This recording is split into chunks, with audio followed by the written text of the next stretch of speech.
Well, I'm here along the shore of the Sea of Galilee in the ancient city of Magdala. Magdala was given its name because of its importance in the fishing industry.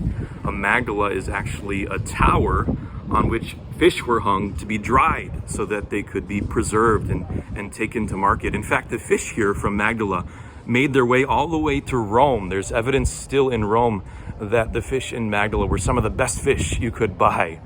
So the fishing here was very good. It's likely that Peter and his brother Andrew, who we know were both fishermen, would have come here to Magdala to sell their fish. But most of all, we know Magdala because of Saint Mary Magdalene, the woman who followed Jesus almost from the beginning. She is one of his closest followers. She's mentioned several times in the gospel. She's the woman from whom 7 demons were cast out, that Jesus healed her of her past and cast out the work of the devil in her life, casting out 7 demons. And then she's also there at the foot of the cross with Mary, the mother of Jesus, and with the Apostle John, with him all the way to the end. And then finally, she is at the tomb. She is known as the apostle to the apostles because she is the one who first saw Jesus risen from the dead and then went to tell the other apostles the good news.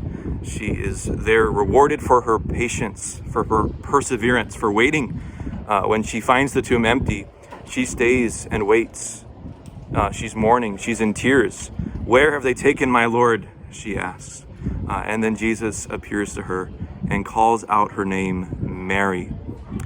So a beautiful, beautiful expression of the importance of women in the life of Jesus. And so when we go over to the church, we'll see that in the atrium there are pillars dedicated to the women who followed Jesus as he walked here on earth.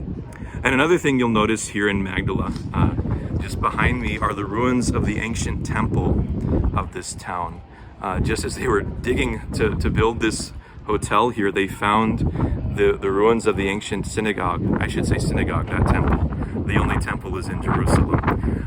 But here is this synagogue where Jesus very likely would have taught. We hear in the Gospels that Jesus went all around the region of Galilee teaching in their synagogues. And as well, Magdala is right on his way home to Nazareth. We were in Capernaum yesterday, which is where Jesus sort of it was his home base, if you will, for his ministry in this region. But his home, where he was from, is Nazareth, which is just over that way. So he would have come right through Magdala every time he went home, and he taught here in this synagogue. As we come into this church, you see a beautiful view of the Sea of Galilee behind the altar there. And the altar there is actually that boat. They made the altar to look like a ship. And in this atrium, in front of the church, this is called the Atrium of the Women. And surrounding this atrium are pillars upon which are written the names of many of the women who followed Jesus and cooperated with him in his earthly ministry. Over here is the pillar of Saint Mary Magdalene, just in front of her chapel. But then there's also one pillar that is left blank. And this is where your name goes if you are a woman. You are called, like these holy women, to follow Jesus, and to be willing to lay down everything to follow him. And then there's a beautiful passage written in Latin up above here. Hoc loco sancto sanctissime Trinitati ecclesia gratis. I'll translate that in English here. In this holy place, the church gives thanks to the most holy Trinity for the mystery of woman and for every woman, for her eternal dignity and for the wonders that God has worked in and through her in the history of humanity. So this church is really built to the honor of all the women of the gospel.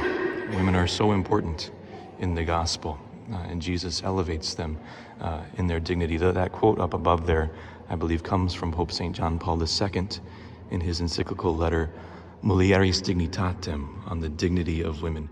You might